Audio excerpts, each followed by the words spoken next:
And indeed, this is the odd thing that is continually happening. There are continually turning up in life moral and rational persons, sages and lovers of humanity, who make it their object to live all their lives as morally and rationally as possible, to be, so to speak, a light to their neighbors, simply in order to show them that it is possible to live morally and rationally in this world.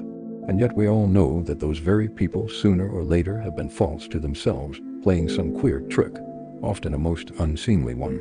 Now I ask you, what can be expected of man, since he is a being endowed with strange qualities? Shower upon him every earthly blessing, drown him in a sea of happiness, so that nothing but bubbles of bliss can be seen on the surface. Give him economic prosperity, such that he should have nothing else to do but sleep, eat cakes, and busy himself with the continuation of his species. And even then, out of sheer ingratitude, sheer spite, man would play you some nasty trick. He would even risk his cakes and would deliberately desire the most fatal rubbish, the most uneconomical absurdity, simply to introduce into all this positive good sense his fatal fantastic element.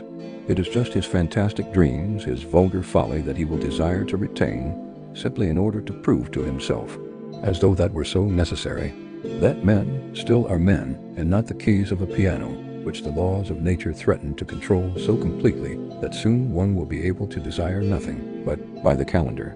And that is not all. Even if man really were nothing but a piano key, even if this were proved to him by natural science and mathematics, even then he would not become reasonable, but would purposely do something perverse out of simple ingratitude, simply to gain his point. And if he does not find means, he will contrive destruction and chaos, will contrive sufferings of all sorts, only to gain his point.